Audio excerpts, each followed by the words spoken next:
नमस्कार, मैं सुवर्णा। न्याय टीवी में आप सभी दर्शकों का स्वागत है। कोर्ट राउंडअप की खबरें अब विस्तार से।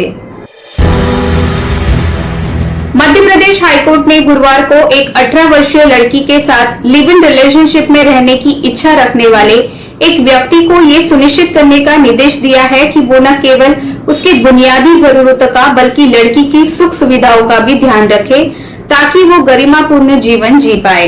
न्यायमूर्ति शील नागू और न्यायमूर्ति आनंद पाठक की खंडपीठ उस व्यक्ति की हैबियस कॉर्पस याचिका पर सुनवाई कर रही थी जिसने आरोप लगाया था कि कॉर्पस यानी लड़की ने दिसंबर 2020 में अपने माता पिता का घर छोड़ दिया था क्योंकि कॉर्पस के पिता उसे शारीरिक और मानसिक रूप से प्रताड़ित करते थे।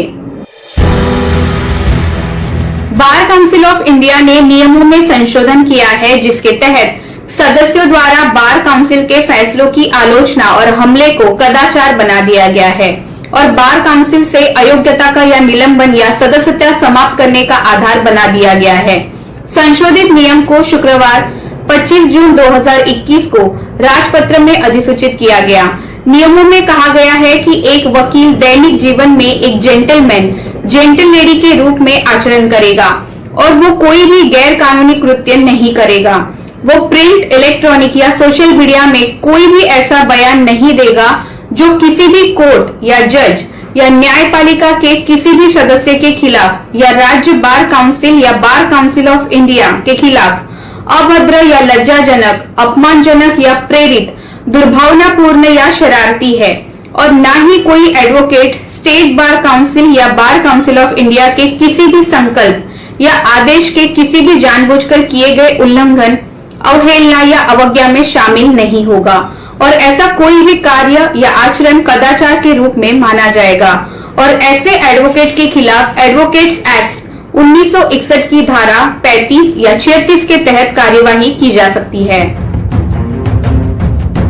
इलाहाबाद उच्च न्यायालय ने शुक्रवार को एक मामले में पेश एक वकील की सुनवाई से इनकार कर दिया क्योंकि वो वीडियो कॉन्फ्रेंसिंग मोड के जरिए अदालत के समक्ष हो रही सुनवाई में स्कूटर चला रहा था। जस्टिस मनोज कुमार गुप्ता और जस्टिस सैयद आफ्ताब हुसैन रिजवी की खंडपीठ ने वकील को भविष्य में सावधान रहने को कहा और भविष्य में इस कृत्य को न दोहराने की सलाह दी।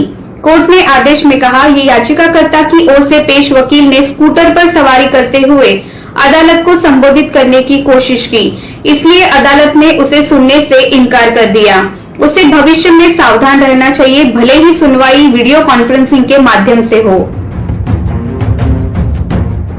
गुजरात उच्च न्यायालय ने शुक्रवार को एक अंतरजातीय जोड़े को फिर से मिलाया जिसे साल 2017 में शादी के 2 सप्ताह के भीतर तलाक के लिए इसलिए मजबूर किया गया था क्योंकि महिला के परिवार ने उनके रिश्ते को मंजूरी नहीं दी थी।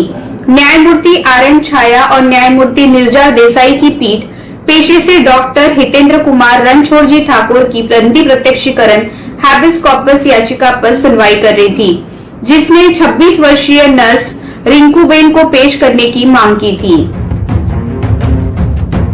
बिहार के पूर्व डीजीपी व जेडीयू नेता गुप्तेश्वर पांडे एक बार फिर से सुर्खियों में है।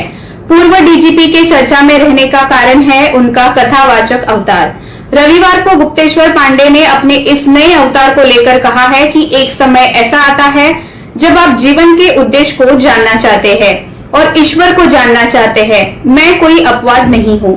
मेरी दिलचस्पी अब भगवान में है और ये परिवर्तन अचानक नहीं हुआ है। उन्होंने बताया कि मैं 14 साल की आयु से ही हनुमान जयंती जैसे अलग अलग मौकों पर लोगों को मंदिर में प्रवचन सुनाया करता था। आध्यात्म में मेरी शुरू से रुचि रही है, इसमें नया कुछ नहीं है।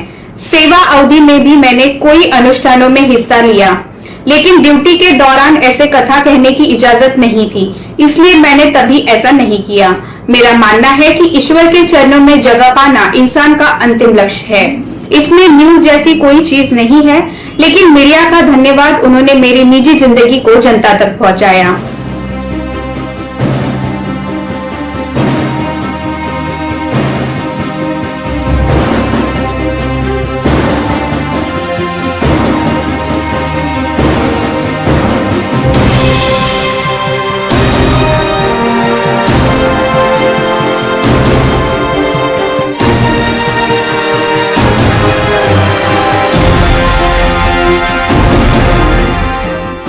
पहले आप बच्चे थे तो आपकी ख्वाहिशें अलग होती थी, जवान हुए पहले 2 पैसे खिलौने पर खुश हो जाते थे ना, फिर आप जवान हुए तो आपकी हसरतें ख्वाहिशें अलग हो गई, फिर आप बूढ़े हुए, आपकी प्राथमिकताएं जीवन की बदल गई। वैसे ही है, आदमी की चेतना का विस्तार होता है। तो जब आदमी तमोगुण में है, घोर तमोगुण में, तो आहार निद्रा भय मैथुन, इससे ऊपर उसका चिंतन नहीं होता।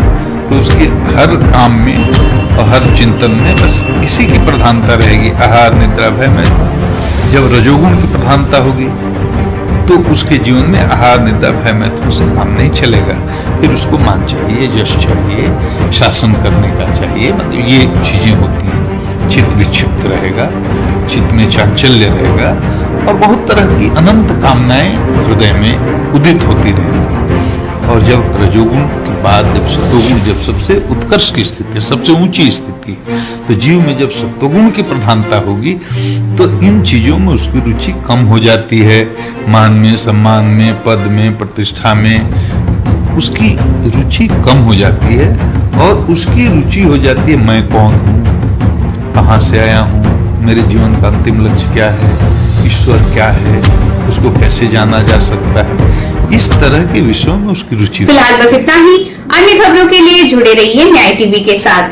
नमस्कार।